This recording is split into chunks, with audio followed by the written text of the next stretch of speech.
Mire, esta historia nos habla de una palabra que no se utiliza mucho, de hecho mucha gente desconoce el significado, es la palabra conmiseración, que es poder ayudar a los demás, sentir empatía, sentir apoyo. Y cuando hablo de los demás, no solo hablo entre seres humanos, ¿no? Hablo también hacia los animalitos. Mire, un hombre rescató a un perrito sin ojos. Así es la imagen, un perro ciego, sin ojos.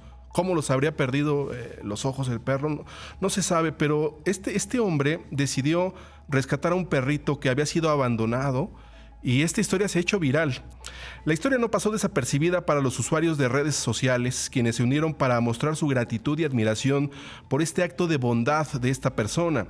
A través de la plataforma de redes sociales TikTok, el usuario Mauricio Pérez compartió un video que ha conmovido a la comunidad virtual. El hombre relata la historia de cómo rescató a un perrito sin ojos que había sido abandonado en las calles de Monterrey, en Nuevo León. Imagínese con el clima, con el calor que está haciendo en estos días allá en Monterrey. La narración del video comienza con una voz que dice: enséñame que alguien tiró como basura y tú lo recogiste, dice, como un tesoro. En el video se presentan imágenes de la adorable mascota mostrándose feliz junto con su nuevo dueño.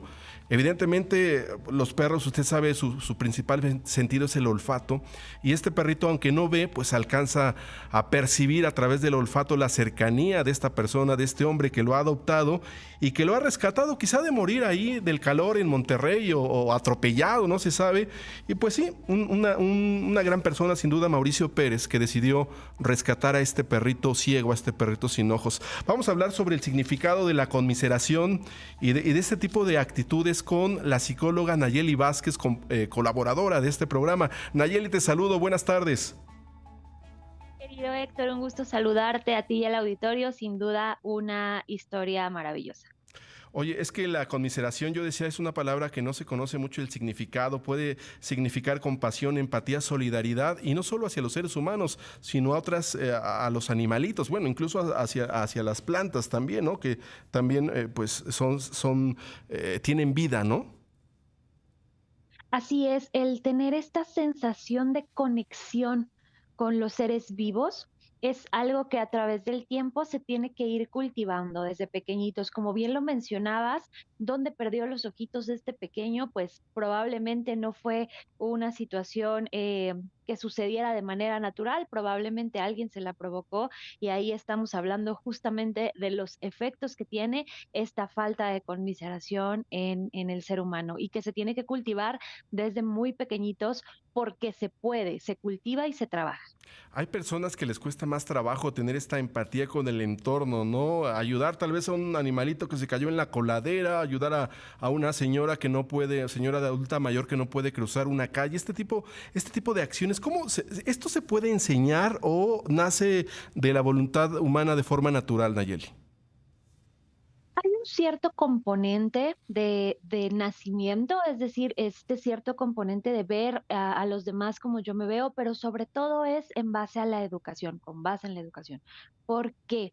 Porque nosotros solamente podemos saber lo que siente la otra persona si alguien nos los traduce, nos lo muestra. Recordemos que cuando somos pequeñitos tenemos un cierto color o un cierto bagaje de nuestras emociones y no podemos entender lo que la otra persona está sintiendo al 100%. Pero cuando alguien nos explica, nos traduce el mundo, nos dice lo que la otra persona o el ser vivo está sintiendo, entonces nosotros podemos entenderlo. Recuerdo mucho cuando le jalábamos hojitas a los árboles y las abuelitas nos decían: "¿A ti te gustaría que te arrancáramos el cabello?". Y entonces esto nos permite entender pues que este ser siente, que también le duele, por tanto, empiezo a dejar de tener esta actitud porque entiendo lo que está sintiendo. No siento lo que él siente, pero lo entiendo. Y ahí es donde empezamos a trabajar este concepto de empatía con los demás, entendiendo lo que la otra persona o el otro ser está sintiendo, aunque yo no lo sienta en propia carne, pero cuando me están haciendo esta similitud, esta comparación, me lo permito. Bueno, hay abuelitas que si tú le quitabas la hojita a una planta y era una de sus plantas, pues a ti casi te arrancaban la oreja, ¿verdad? Para De que no, paso. para que no lo volvieras a hacer. Pero bueno, hay personas evidentemente que se les dificulta más sociabilizar este tipo de acciones, pero ¿qué se puede hacer? Porque hay personas, digamos, se mantienen distantes en estos temas. Se refiere a una historia de vida, se refiere a no tener esa sensibilidad. ¿Cómo se podría entender eso? Puede ser una historia de vida y puede ser esta situación en la que no nos damos la oportunidad de entender al otro. Creo que es muy importante darse cuenta que el tener empatía por alguien o por algún ser vivo no tiene que ver con que tú sepas lo que siente, o sea, con que tú sientas lo que está sintiendo este ser vivo. Tiene que ver con que entiendes lo que está sintiendo. Es decir, si yo en algún momento me he sentido triste y otra persona la veo que está muy, muy triste, entonces yo puedo entenderla, no lo estoy sintiendo, pero lo puedo entender. Cuando yo entiendo las dificultades, por ejemplo, que podría tener un perrito que no tiene ojos, o un perrito que está en la carretera, o algún ser vivo que está en algún apuro, yo lo entiendo. No lo estoy sintiendo, pero lo entiendo, y entonces esto me permite ayudar. Y hay personas a las que les cuesta un poquito más de trabajo este proceso de entendimiento porque desde pequeñitos no nos enseñaron y nos enseñaron más bien a estar aislados y a entender que si otro ser vivo está en peligro, pues se tiene que salvar como pueda.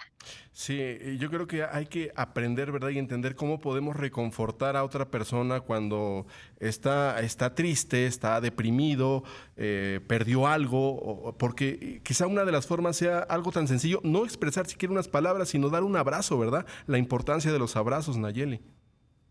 La importancia del contacto físico, muchas veces con las palabras incluso nos atoramos, es que no sé qué decir en esta situación y muchas veces no se trata de decir nada, sino de tomar la mano de la otra persona o de darle un abrazo con todo nuestro cariño y hacerle sentir que está acompañado, porque si solamente con palabras pudiéramos curar, pues las demás expresiones no existirían, pero de hecho esas expresiones son aún más significativas, el estar contigo a tu lado, el abrazarte, el darte una caricia o un apapacho cuando tú lo necesites es muy significativo para las personas y suele ser algo con lo que nos tropezamos menos, nos es mucho más sencillo. Oye, las personas que no pueden tener estos actos, digamos, con la sociedad, con la familia, con el entorno, de empatía, se llega a casos extremos, por ejemplo, los sociópatas. ¿Esto cómo ocurre? ¿Por qué se da esta situación que es totalmente el grado extremo? Porque pueden incluso este tipo de personas hacer daño a la comunidad, ¿no?